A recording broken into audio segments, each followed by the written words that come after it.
सरगुजा जिले से इस संभाग में जिस तरह से सामुदायिक स्वास्थ्य केंद्रों और प्राथमिक स्वास्थ्य केंद्रों में देखने को मिल रहा है, मेरे संज्ञान में ये बात आई थी। मैंने तो तत्काल सीएमएचओ को इसके बारे में बताया भी था। इसकी शायद मेरे ख्याल से रिपोर्ट भी आ गई है और रिपोर्ट भेज दी भी गई है और हम उसमें नियमानुसार कड़ी कार्रवाई करेंगे। ये बहुत बड़ी लापरवाही है।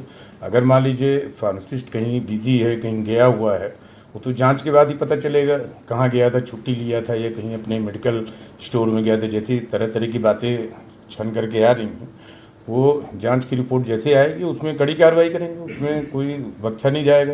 ये तो सीधे सीधे मरीजों के साथ खिलवाड़ है ना। आप प्यून दवाई देने का कोई उसको अधिकारी नहीं है, वो कैसे दवाई दे देगा। मैं सीएमएचओ से रिपोर्ट लेकर के इसमें कार्रवाई करूंगा, इसके लिए आप निश्चिंत रहिए। सर क्या मामला आया था? अभी तो जितने भी इस तरह की जो चर्चाएं हो रही हैं या जहाँ जहाँ पीएचसी लेवल से रूरल एरिया से इस तरह की चीज़ें आ रही हैं, क्योंकि हमारे यहाँ क्या है, कहीं ना कहीं फार्मासिस्ट की सरगुजा संभाग में कमी भी है, उसकी नियुक्ति भी होना भी प्रोसेस में है। तो ये ज़रूर है कि अगर कोई इस तरह की कमी है तो वहाँ पे स्टाफ नर्स अवेलेबल रहते हैं, वो कर सकते हैं, लेकिन प्यून का करने का कोई अधिकार नहीं, उसमें तो कड़ी कार्रवाई जारी होगी।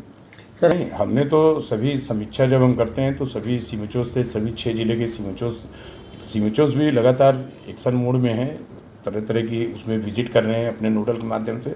लेकिन फिर भी कुछ चीज़ें ऐसी हो रही हैं जो नहीं होना चाहिए, नियम विपरीत है और उसका एक्ट का पालन अगर नहीं हो रहा है तो 100% इसमें जहाँ भी इस तरह की कहीं भी गैप आ रहा है उसमें नियमानुसार कार्रवाई होगी। क्योंकि ये इस समय का ये नहीं है कि इसको हम इग्नोर कर सकें। सीधे जनता जनार्दन से जुड़ा हुआ है, स्वास्थ्य का मामला है, इसमें लापरवाही बिल्कुल भी बर्दाश्त नहीं हो जाएगी।